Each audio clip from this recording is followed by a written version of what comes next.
Blue Jays fans still flying high after the team clinched the American League East Division for the first time in a decade. Good afternoon. The Blue Jays postseason flag was raised outside City Hall this morning. The team won't be back on the field until Saturday after securing a first-round bye. And in the meantime, while they get some rest, the city is buzzing. CTV's Sean Leathong has been following the team's playoff run, and he joins us live now with more. And Sean, you were on the field yesterday for all the excitement. And what an experience, Michelle and Nathan, being on the field and watching the team get to celebrate what they worked 162 games to accomplish, and they had to use each and every one of them, winning 13-4 against Tampa yesterday afternoon. And then once the players got to celebrate, we got to see just how much this hard work had paid off, because the players celebrated in an area called Champagne Alley, where they got to have their time to party, celebrating the first time in 10 years that the Blue Jays had clinched the American League East Championship. They also had the best record in the American League. Now, they wasted no time, the Blue Jays did, in getting that merchandise out. We were inside the Jays shop today. They do have the AL East Division Championship t-shirts on sale. There were several people picking up the new shirts today. They were all very excited. Many people picking up some extras as well. A lot of the folks we talked to today were at the game yesterday, some saying it was a once-in-a-lifetime type of thing for them. Here's what they had to say earlier this morning. Oh my God, the vibes were awesome. Yes, I totally enjoyed it, every minute of it. I was smiling from ear to ear the whole day. Oh, absolutely awesome. They deserved it. They worked hard and they ground all season long, got the finish they needed. I'm feeling great. I think it's well deserved. It's been a long time. I'm old enough to remember them winning it in 92 and 93, so.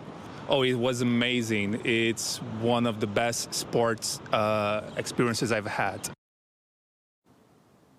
Now, you mentioned the rest that the Blue Jays got. They will absolutely need it. We do know that Bo Bichette has been injured for quite some time, hoping to get him back for the divisional series. Who they will play in the divisional series, we don't know yet. It'll either be the winner of the Boston Red Sox or the New York Yankees, who are playing in the wild card series. So there's still a lot to find out before the Blue Jays start the divisional series on Saturday. Reporting live, I'm Sean Leathong. Nathan, Michelle, send it back to you. And we'll be on top of it. Thank you, Sean. And still to come, construction is set to close the intersection of King and Dufferin for several weeks. We'll have more on the transit disruption a little later in the newscast. But first, one person is dead following a collision involving 3 transport trucks on the eastbound 401 in Clarington. The crash happened around 6 near Holt Road. Now, police say traffic was slowed at the time, but because of another crash that happened several hours earlier. Traffic was slowed down and stopped at the time. And that's when a tractor trailer rear-ended a stopped tractor trailer in lane number 3. So that would be the slow lane. And then it continued on the right shoulder, sideswiping a tractor trailer ahead of the one that it was rear-ended. The driver of the tractor trailer that did the rear-ending has been pronounced deceased at scene. The initial crash happened on the eastbound 401 at Bowmanville Avenue. 4 people were injured in that crash just after midnight. Police say 2 people have life-threatening injuries and 2 have minor injuries. The eastbound 401 at Bowmanville Avenue is closed for the investigation. Meanwhile, the westbound 401 collector lanes are open again following a crash involving police overnight. Video from the scene near White's Road shows a vehicle surrounded by several cruisers. Durham Regional Police say they responded to a robbery call at a business in the area of Kingston Road and Westney Road in Ajax around 11:45 last night. Police say thousands of dollars worth of goods were stolen. Police arrived as a suspect vehicle was leaving the scene. They tracked that vehicle to White's Road in the 401 where it was stopped. 3 teenage boys were taken into custody, including one who was treated for minor injuries. And Toronto police are looking for the driver of a vehicle which struck a pedestrian in North York this morning. It happened just after 8 near Leslie and Nymark Avenue, just north of Shepherd. Paramedics say the woman who was struck suffered minor injuries. Police are searching for a dark-colored SUV in connection with the incident. If you have any information, please contact them. The city's executive committee is meeting today, and funding for housing is at the top of the agenda. We have been providing shelter to people who arrived to Toronto fleeing violence, war, and persecution. But now the federal government won't pay their bills for the service, and the city is short by $107 million. We can either stop sheltering refugees claimants, leave them on the street, which will make homelessness worse, reversing the progress we made on reducing the number of encampments. Or Torontonians will have to pay for it through their property taxes. Neither is fair. The mayor addressed the situation facing the city ahead of the meeting this morning. She's calling on the federal government to provide support so the city can assist people who might otherwise end up on the street. Ontario's minimum wage is set to increase on Wednesday. The small business sector employs staggering amounts of people, numbers of people in the private sector. And they are the least capitalized. They have the highest failure rates. I'm saying that as a former banker who lent millions of dollars to small businesses some years ago. One only has to look at the stats and see that they employ lots and lots of Canadians, over 50%, but they also have high failure rates. And so a lot of small businesses are hanging on by their fingernails. And so this is obviously wages are a big cost. And so there's always the risk that we're going to tip some of those small businesses into bankruptcy. A 40-cent increase will see the province's minimum wage jump to $17.60 an hour. Manitoba, Saskatchewan, Nova Scotia, and Prince Edward Island are also raising their minimum wages on October 1st. Construction is underway to renew aging streetcar tracks at King and Dufferin. The work is not expected to be finished until mid-November. During that time, the 504A, 304, and 509 streetcars will be diverted onto Queen between Shaw and Roncesvalles. The 504B streetcar will run to Bathurst instead of the Dufferin Gate Loop. Meanwhile, there are a pair of service disruptions for subway riders to be aware of this week. Service on Line 2 between Ossington and St. George will end at midnight tonight and each day through Friday. That change is because of track work. On Line 1, trains will operate on a single track from Finch West to Shepherd West Station starting at 11 p.m. tonight and running through to Thursday. And that's because of structural maintenance. Riders are being told to expect delays of up to 15 minutes. Regular service is scheduled to resume each morning. Let's take a moment to have a look outside for our first look at the forecast and gorgeous sunny conditions, nice temperatures. How to describe the forecast this week? It kind of reflects how Jays fans feel today. Just sunny days ahead. Lindsay Morrison is here with a look at the current conditions. Lindsay. Yeah, Michelle, I like that comparison. And this is a long stretch, so hopefully it translates to a long playoff run for our Jays as well. I'll step aside so you can see the current temperature, 23 degrees here in the city of Toronto, and not a cloud in the sky, very light winds. It looks like this pattern is going to be with us for the next couple of days. Let's take a look at today at a glance. 24 is our forecast high, but we expect that it's going to feel like 27 at the height of the day. We are in the final days of September. October arrives this week, and it looks like this pattern is going to be sticking with us. So we'll give you an idea of when, if at all, it looks like we could have some rain in the forecast. And while things are quiet here at home, they are heating up in the tropics. We'll have an update on the Atlantic hurricane season coming up. For now, though, Michelle, back over to you. Thanks, Lindsay. The Canada Border Services Agency says an outage at its self-serve passport kiosks has now been resolved. The outage caused lengthy delays at customs at Pearson and other major airports last night. Earlier this morning, the CBSA indicated travelers may still experience delays for a short period of time. WestJet said the outage meant manual customs services were at full capacity and the airport had paused deplaning until the lines were shortened. The federal government has announced it will provide $400 million in support for Algoma Steel. The financial aid is part of Ottawa's large enterprise tariff relief package. The federal government, as you know, has stepped up with the provincial government to make sure that we can actually protect this industry. Listen, steel is the backbone of our country. And you've heard us say this time and again. I hope that you truly feel how much we talk about steel, in particular at the federal cabinet table, and the importance of saving Canadian steel companies like Algoma and making sure that you thrive for the next 150 years. Because if we really are going to meet this moment with the ambition that the Prime Minister talks about, we need the fundamentals of building. And the fundamentals of building is Canadian steel. The loan aims to help Algoma Steel continue its operations and transition to a business model that's less reliant on the United States. Ontario's government is also providing $100 million in support. And CTV's Colton Prale joins us now from Ottawa with more on this story. Colton, any more specifics about the announcement?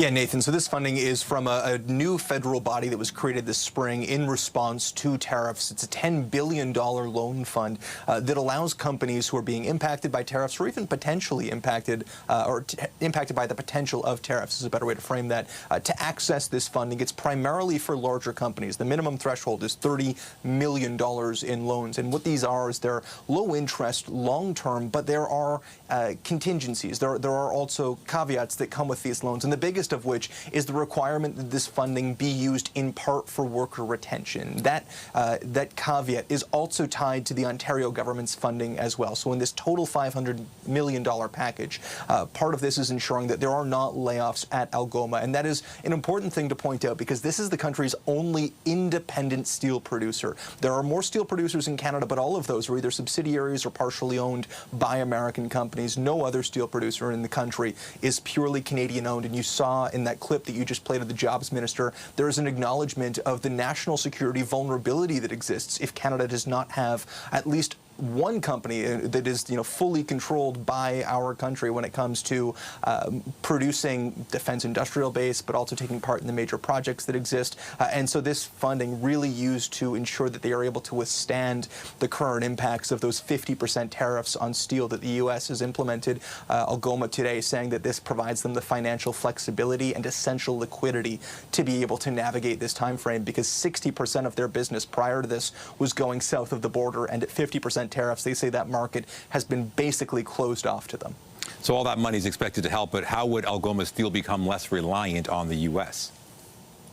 Part of that is a transition from old blast and coke oven furnaces to new electric arc furnaces, which they are trying to get online by early to mid 2026. And really what this does is twofold. With older fossil fuel furnaces, turning them on and off is much, much harder. And so you're running them all the time. And what that means is you're creating a surplus of product that you don't have a market to sell to. And anyone who runs a business will tell you that's not a situation where you're going to be finding success. So in this new electric arc furnace, they will be able to have more fine-tuned control over how much production is going. It'll be greener. There should be less emissions. But the other important thing is it'll allow them to produce a wider range of products as well. And so part of that transition isn't just new equipment. It's transitions to new supply chains using these electric arc furnaces to create new forms of coil specifically designed for the Canadian market. What was interesting, though, was hearing the Algoma CEO today talking about they anticipate that market being there. They expect, with everything that the government has announced when it comes to major projects, when it comes to the defense strategy, that there will be a large market for Canadian steel, but that it doesn't exist today. And what is, out there right now as far as Canadian buyers for their steel goes does not fill the gap. And so there is an acknowledgement there that this funding is necessary to bridge that gap and to hopefully tide them over until that market that we have heard so much about actually materializes. Yeah, that is the hope. CTV's Colton Prale in Ottawa. Thank you. Anytime. Also out of Ottawa, Conservative leader Pierre Poilievre was asked today if he supports the federal loan to Algoma Steel.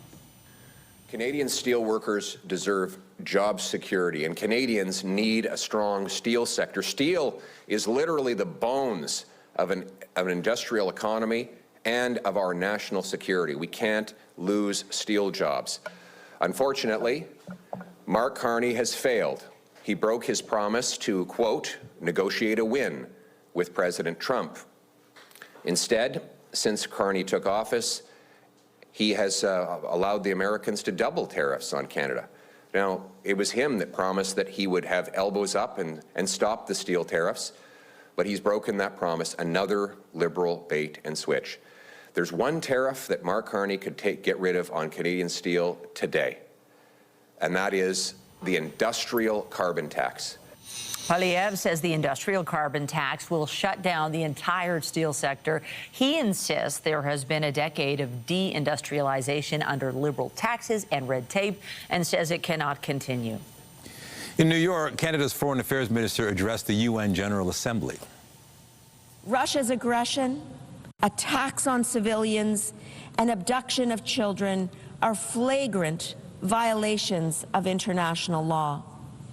Putin believed Ukraine would fall in 3 days. 3.5 years later, Ukraine still stands, its sovereignty intact, its people unbowed, its courage unbroken. Canada's position is clear. Putin cannot be permitted to redraw boundaries at his will. Anita Anand says Ukraine is not backing down, but neither are its friends, including Canada. She also called on Hamas to release hostages being held in Gaza and Israel to help protect civilians in the territory, as well as open land corridors for humanitarian aid. The man accused of killing U.S. conservative activist Charlie Kirk is due to appear in a Utah court today. 22-year-old Tyler Robinson is accused of shooting Kirk from a rooftop at Utah Valley University earlier this month. He's due to appear virtually for today's hearing. Robinson has been held without bond on charges of aggravated murder and other criminal offenses. Prosecutors have indicated they will seek the death penalty for Robinson. Police have identified the man suspected of killing at least 4 people in a mass shooting at a church in central Michigan. That suspect is a 40-year-old male from the city of Burton, who we identified as Thomas Jacob Sanford.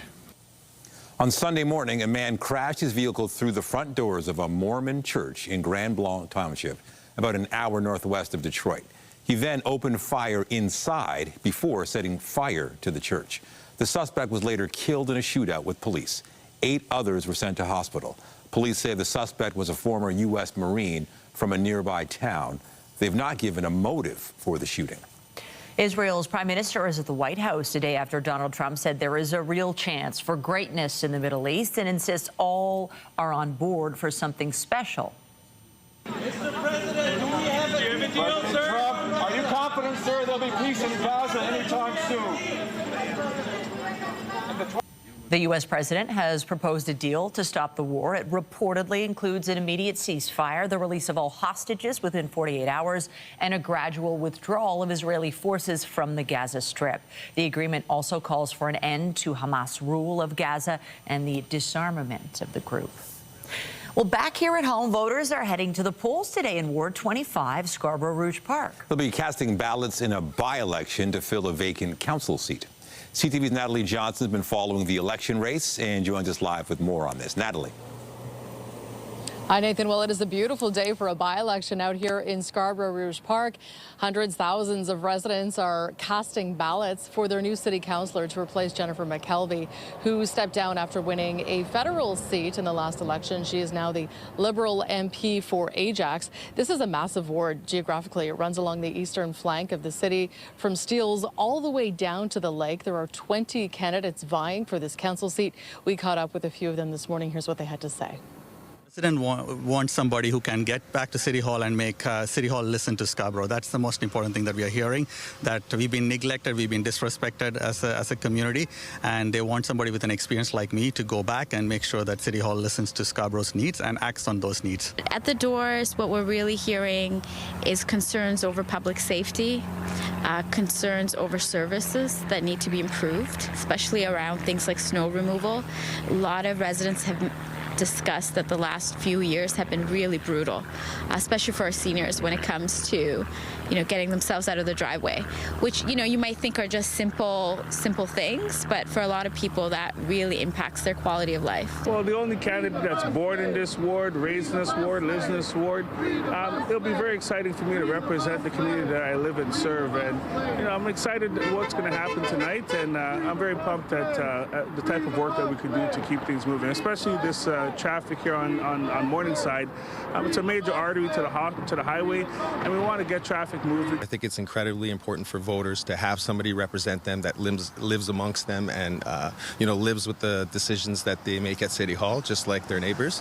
And I think they also want somebody with a history of community involvement, and I've heard that time and time again, because then you know whose intentions are real and what they want to do, and I'm confident that voters are going to see that I'm the best person for the job. More than 4,000 residents of this ward have already cast their ballots in the advance voting. Polls open today at 10 a.m. They will run until 8 o'clock tonight. The task now for the candidates is to make sure that all of those remaining residents get out and cast a ballot. We will follow this story today and bring you the latest tonight at 5 and 6 o'clock. Reporting live, I'm Natalie Johnson. Lindsay, I'll send it over to you. Thank you, Natalie. And part of the reason it is so beautiful outside is because we have high pressure dominating, but that high pressure is actually steering away low pressure systems, including 2 in the tropics. So we'll begin with Hurricane Umberto. So this one is going to avoid North America. It is going to track out to sea, and some good news. It looks like it's mainly going to dodge Bermuda as well, although it could bring some tropical storm force conditions there as early as tomorrow. Next, we have Tropical Storm Imelda. Now, this one is already bringing heavy rain to the Bahamas and parts of Cuba, but it too is going to track away from the North American shoreline. Could still bring storm surge to parts of Florida, the Carolinas, and we're going to keep an eye on Bermuda with this one. We could, in fact, see a hurricane watch issued later today. Coming up, we're going to take you through the 7-day forecast closer to home. We are saying goodbye to September and hello to October with some pretty nice weather. Details on the other side of this break here on CTV News at noon. When you see it happen, send it to CTV News. Text 10400. From your screen to ours. Text 10400. A historic performing arts center in Toronto is getting ready to celebrate a major milestone. Meridian Hall marks 65 years this year, and our Jessica Smith joins us live now from there with more. Jess. Honestly, Michelle, this building holds so many memories for so many different people, and they're playing a movie right now, some interviews from when it first opened on October 1st, 65 years ago. I'm going to bring in Clyde Wagner. You're the CEO and president of TO Live. So talk to me about this historic anniversary, because I really do feel like this building is so unique. I think there are a few places in the city of Toronto that you really, really feel like the history of the city were built here, and this is definitely one of them. Families from all over come to talk to us about how wonderful their experiences were, and they come here and they have these childhood moments, right? Just what you said, I came here with my family, I saw this amazing thing, I had this wonderful experience, and so here we are today, 65 years later, still creating those experiences and having this wonderful moment, right? And it's great. And it's wonderful. So come have cake. You know? They had me at cake, but it began as the O'Keefe Center, and it's had a few iterations since then. But I think what stands out to me the most in my time coming here is the diversity in the shows, whether it is a comedy show or a ballet, or you're watching, you know, Hocus Pocus coming up in a couple of weeks. But talk to me about why that's so important to you guys, to have that diversity in your performances that you host here. Well, TO Live, who now runs the building, our whole purpose is to celebrate the diverse cultures of the city of Toronto, and we live in the most magical city anywhere. We are statistically the most multicultural city in the world. So what we do is we basically just celebrate all of those cultures, and now not just ballet and opera, but music, contemporary music, comedy, dance, all of these things come through this hall, and you can come here and you're seeing the big time. You're really seeing the best of the best play this hall, because it is the largest hall in Canada. It's like our Radio City, and you just come here to celebrate. And what better thing to do now that we're all stuck in our little boxes with Netflix than to come here and be with a huge community of people and have a great time, right? That's what it's really all about. It is, and I'm having a great time, and there's so much more. We'll have more tonight at 5 and 6. Clyde, thank you so much. We're going to send things back to the studio, and maybe we'll go have a seat and go watch the show. Yeah. All right, have fun, get some popcorn. Looks like fun. Well, weather was also fun. The weekend was fantastic, and it just seems like it's not stopping this summer-like weather. I know. Is October starting this week? Because it still feels like the summer. It's still so just gorgeous, and to have such a long run of sun ahead, I mean, is anything going to spoil it? Yeah, I actually feel pretty good that we had several days of rain last week, because that makes us able to enjoy this sunshine a little guilt-free this week, because, yeah, what a great-looking forecast as we make our way through the next few days. With the arrival of October, we will see the temperature cool ever so slightly, but the first weekend of October is looking very warm. Weather is brought to you by the Presler Law Firm Injury Lawyers. You don't pay unless they win. Warm temperatures at this time of year is one thing. Having all the sunshine is another. And it was a beautiful start to the day today. Look at that sunrise coming up over Lake Ontario. Not much in the way of cloud cover for today. We've got a beautiful blue sky out there right now, and it looks like we will have that for the next few days too. So there really isn't measurable rain in the forecast for the next 7 days. I'll begin with that. There's an opportunity for things to change somewhat in the long range, but it is going to be dry for the next few days here anyway. It is 23 degrees right now in Toronto. We're very close to our forecast daytime high of 24. I do at this point think some communities are going to climb a little bit higher than that, maybe to around 25 degrees. Normal temperature this time of year when it comes to a daytime high is now about 17 degrees. So we are warmer than that. The record to beat for today is 26.7 degrees. Don't think that's going to happen today. But again, as we make our way into this weekend, I think record highs will be something to keep an eye on. Evening at a glance, this is around 8 p.m. The sun will have set, but we will still be enjoying a temperature of around 22 degrees, humidex 26. And then here's tomorrow, slightly cooler, 22 degrees. I think it's going to be a bit of a windier day as well with those winds coming out of the east. So there is that. Sun is going to set just before 7 p.m. So yeah, even though the weather is lovely, the days continue to get a little bit shorter, but daytime highs will be in the low 20s right across the board. Southwest Ontario into the Golden Horseshoe, slightly cooler for parts of cottage country. 17 is the high expected tomorrow in Haliburton. And I should mention the fall colors look absolutely stunning in parts of cottage country right now. So this is probably a good week to get up there if you've been thinking about it. High pressure is going to be dominant for the next few days here. Again, it's steering a lot of low pressure systems away from us here in southern Ontario. It's good news if you are enjoying this quiet weather pattern. It's not great if you need some rain, if you're a farmer or a grower. We're going to be waiting a little bit longer for that. Forecast radar is in motion here. We'll start to get a little bit of an increase in cloud cover into Thursday. And again, that is one of our cooler days this week, but at 19 degrees, that's still technically on the warm side of seasonal. And then there's next weekend, Saturday's forecast daytime high, 26 degrees. That's the weather for now. Michelle, over to you. Thank you, Lindsay.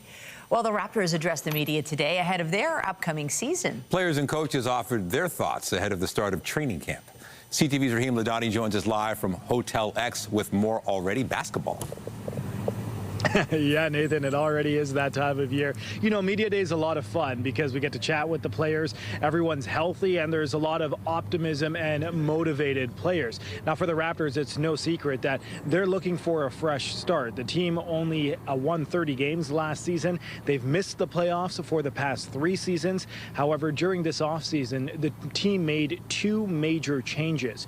Off the court, this is the first time in over a decade that the team will be without Masai Ujiri at the helm of this organization. On the court, the Raptors have injected a major talent into their lineup, all-star Brandon Ingram. Ingram was traded for in February, but he hasn't played a game in the NBA since last December due to injury. The hope is that he will step in and help turn the tide with his elite shooting. This morning, the very soft-spoken Ingram told us that he is excited to play for Canada. This is also going to be an important year for Scotty Barnes and head coach Darko Rajakovic. Barnes told us he's trying to make Raptors basketball more enjoyable for fans to watch, and he expects to make the playoffs. Now, Rajakovic, who is entering his 3rd season as bench boss, he wouldn't lay out the number of games he expects the team to win. Instead, he took a more holistic approach. So have a listen to Darko and Scotty's expectations, followed by Brandon Ingram and his impressions of Raptors fans. For our team to improve 1%, to be better every single day, every single week. My expectation from this team is to be better with every month. You know, some of the best basketball we played last season was towards the end of the season. I feel like with this team, we got a lot to prove, and we're hungry. And, you know, we're going to go out there each and every single night to try to bring that excitement back to Raptors basketball. And for me, it's seeing every seat in the arena filled up, every single game, no matter winning or losing, just seeing everybody there. That's definitely different from New Orleans. Now, later today, the Raptors are going to be flying to Alberta. They're going to open training camp in Calgary. After that, they'll head to Vancouver to play some games. For fans here in Toronto, they'll get their first look at the Raptors as they play a preseason game at Scotiabank Arena on October 10th against the Boston Celtics. Reporting live, I'm Rahim Ladani. Nathan, back to you. All right, thank you, Rahim. Still to come, keeping an eye out for comets. 3 space rocks are in orbit near Earth, with one potentially visible to the naked eye.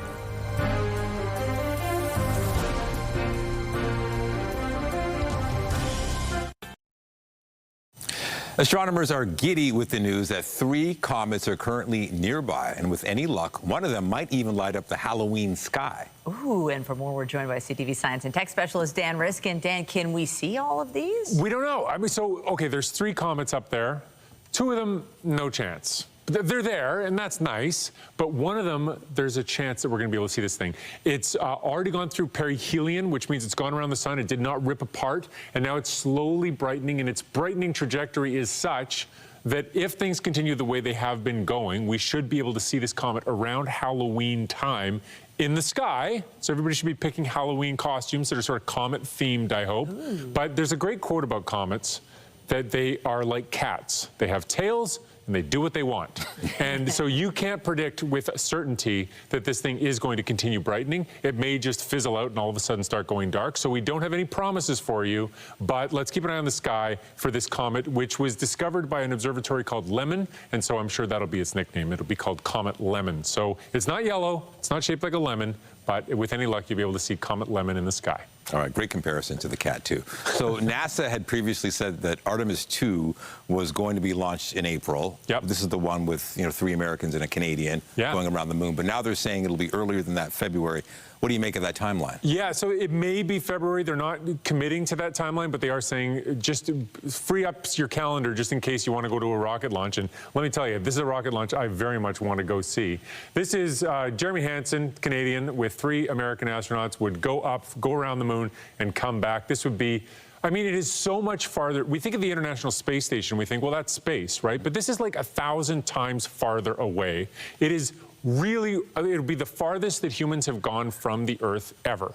So this is a really big deal. And I think that the timeline has been moved up because China is breathing down the U.S.'s neck. China has said, we're going to the moon in 2030. We're going to walk people around on the surface there. And the U.S. has already declared that that's their plan. But for China to get there first and have people walking around, I think would be a little bit embarrassing. So that's, I think, why they're saying February for this launch. And then the next mission would come soon after that. Well, we've been waiting patiently. Oh, it's going to be so exciting. I know we'll be chatting about that. For sure. Before we let you go, and by the way, there's a space theme to this chat, which I love. My dad, Claude, is loving this right now. He's a space nut. Right on. There are plans by NASA to detonate a nuclear weapon in space. Now, this is to deflect an asteroid? Yeah. Am I reading this right? And why would we want to do that? Well, so this is the asteroid that back in February I was saying there's a chance this might hit the Earth. There was like as much as a 3% chance. Now, that problem has gone away. We now know its trajectory much better, and we've realized it's not going to hit the Earth. But there's now a 4% chance that it might hit the moon. And that is something NASA may want to prevent. Now, you might say, who cares? That thing's covered in, craters anyway. There's nobody living there. So what if an asteroid hits the moon? That'd look cool. Wouldn't it be fun to see? No. Well, it would be cool to see is the right answer to that. But it would kick up a whole bunch of debris, which would then increase the number of shooting stars here on Earth by about 1,000-fold. And so it would look really great and cool, but it would also take out a whole bunch of satellites. And NASA does not like that scenario. And so they're trying to figure out what can we do to prevent this thing from smashing into the moon. Plan A would be to redirect it, give it a nudge, but that's very tricky because we don't exactly know how much it weighs. Plan B is you send up a nuclear missile, you explode the nuclear missile in space far away from the Earth. It basically busts that thing into tiny pieces, and hopefully everybody's fine after that. No risks doing this? There are always risks, but they have done the calculations and they say that the debris won't come towards Earth. Okay. So it's still theoretical. It still scares the living daylights out of me, but that's a plan they're working on. All right. Okay. CTV science and tech specialist Dan Riskin, thank you. Thank you. Well, to other news, Calgary residents have noticed an unusually high number of ladybugs to mark the start of the fall season. CTV's Kathy Lee has more on what's behind the ladybug boom. Fall wraps the world in a golden embrace, and beneath this vibrant layer of fallen foliage, ladybugs blending in. And not just one or a few, an abundance of them. Hundreds and hundreds. They're all over in the leaf litter. Doug Wong and his wife Lana delighted to find them. We see them every year, but not in that quantity. I mean, they're crawling up your leg. They're on my cell phone. They're everywhere. And document the beauty of their ladybug-filled haven. Some barely visible as they scatter out of sight. This one slowly crawls over leaves and navigates uneven terrain. An expert says one of the reasons people are noticing all of the ladybugs is because they are congregating in foliage to find a place to sleep for the winter, which happens every year. But what's different this year is there seems to be more of them due to a hot weather streak that's putting some stress on the plants. When the plants are stressed, they have a lack of water. When they don't have so much water, they're going to reduce their photosynthesis activity. When they do that, stressed plants attracts insects. One of those insects are aphids. The more aphids, the more ladybugs. But they're harmless. It's better if you leave them alone because next year they come stronger and they might kill the pests on your backyard. And at least in this backyard, We like ladybugs. Yeah, they're wonderful. I think everybody likes them. a return of the red and black flying insects is welcomed. Kathy Lee, CTV News, Calgary. Seniors, long-term care residents, hospital staff, and patients in Ontario will be able to get their flu shots starting this week. Vaccination will open to everyone else on October 27th. Most other provinces and territories are expected to begin their flu shot programs in mid-October. The Lung Health Foundation says young children, seniors, people with asthma and chronic obstructive pulmonary disease are at especially high risk of severe illness from the flu.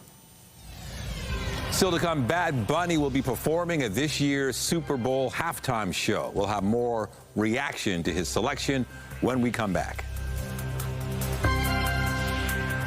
Get Toronto's top stories, breaking news alerts, and watch live. Download the CTV News app. The Super Bowl is set for February, but yesterday we learned who will be performing at the big game's halftime show. For more, we're joined by Sam East, host with 99.9 Virgin Radio. Sam, for a lot of people, they like the halftime show more than they like the actual game, those who aren't big fans of football. So what's the reaction been to Bad Bunny being announced as the big performer? Yes, I will put myself in that camp, admittedly. The reaction has been huge because Bad Bunny is a massive artist. So largely people have been responding positively. They've been awaiting something like this. Bad Bunny himself said, "What I'm feeling goes beyond myself. It's for those who came before me and ran countless yards so I could come in and score a touchdown." So there's some nice football imagery there. And Jay-Z as well, who's with Rock Nation, who is in part producing this halftime show, says what Benito has done and continues to do for Puerto Rico is truly inspiring. We are honored to have him on the world's biggest stage. So, of course, a huge figure in pop culture and in music backing this decision. And then, of course, the online reaction, which has been massive. Might just be one of the biggest halftime shows ever. And another person saying, most streamed artist in the world. The people have spoken and the NFL understood the assignment. What they're referring to there is between the years of 2020 and 2022, he was deemed the most streamed artist in the world. And someone also said, football game at a Bad Bunny concert. Yeah, I would have to agree with that. The other interesting thing about this, though, is in a way, even though he's one of the biggest artists in the world, it seems as though no one really predicted that he would be named the halftime headliner. Adele, Sabrina Carpenter, Taylor Swift, those were some of the names that were being floated around. But I think this is a very welcome surprise for millions of people who will be tuned in and watching. And I do think there are some people of a certain age, even though he is, the most streamed, that sort of thing, that maybe are Googling him today, wondering, haven't been following his music, but he's certainly been in pop culture as well. He's been in some movies. He's definitely popular on SNL. Absolutely. He's got some chops. He's not just a singer and performer. He can act as well. And although he's already established, I think this is going to be the next big sort of step in his career where he gets even bigger and even more mainstream. All right, let's switch gears. There's a list of banned slang in a classroom that has gone viral. I want to know more about this. Yes, Michelle, you're a mom. I think a lot of teachers and parents and even just the rest of us, I'm a millennial and I don't even know what half of these words mean. It's a list of slang that is very, common and typical in classrooms that has gone viral. And someone said that their daughter had sent this to them from their classroom. So we don't have enough time to go through all of the words, but let's just go through some of them here. I think you might know Riz. Riz is short for charisma. That one's been around for a little bit. I don't know why why that one would be banned. Op, how about op? That's short for opposition, which means rival. And then there's yap, which means really simply to talk. Michelle, you and I could be deemed professional yappers because that's what we do for a living. Yeah, you know, okay, I'm looking at number 12. I'm not even going to say it. My daughter said that this morning, and I was like, no, just no. But all kids are entitled to, you know, have their own words. We had ours, and now those words, well, when we were, you know, in high school, things you would have said, but now those probably aren't very popular. No, we're not with it. No, apparently not. A Gen Z told me that slay is no longer a thing. So, Michelle, don't even think about saying slay. It's not cool anymore. Oh, I was going to say you just slayed this chat. Or is that the proper use? I don't know. No. We had Riz, though. We had Riz and we yapped. Okay, I love it. Sam East, you're making me sound, I'm not even sounding cooler than I am. I appreciate your time. And remember, you can hear her on 99.9 Virgin Radio from 2 to 5 p.m. on weekdays. They know all the lingo. Thanks, Michelle. Well, 2 new movies led the way at the weekend box office. This is Bob Ferguson. I was a part of the French 75. Debuting on top was One Battle After Another. The comedy action thriller stars Leonardo DiCaprio and opened with $22.4 million U.S. in ticket sales across North America. It bested Gabby's Dollhouse, the movie which is based on the streaming series for preschoolers, and brought in $13.7 million. The latest Demon Slayer movie fell to third after 2 weeks at number 1 with just over $7 million. Representatives from the Hudson's Bay Company are expected to appear in court today to push for the retailer's royal charter to hit the auction block next month. The retailer wants permission for its financial advisor to run a sales process for the document, which established the company all the way back in 1670. If approved, bidders will have to place an offer by October 3rd ahead of an auction, which will be held on October 15th. Anyone interested in the charter will have to bid at least $15 million and agree to permanently donate it to a Canadian public institution or museum. Coming up, a naval veteran is bringing forgotten warships back to life. We'll have more on his model making when we return.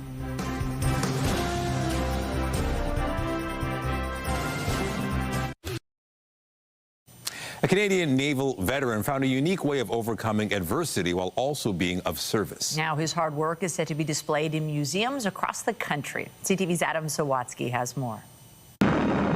Yvonne LaHoo doesn't need to watch a classic war movie on his phone. My God, it was so well done. To remember how the longest day inspired him as a kid to craft discarded cardboard into toy tanks. And I would put a firecracker and make it realistic. I would blow the tank apart.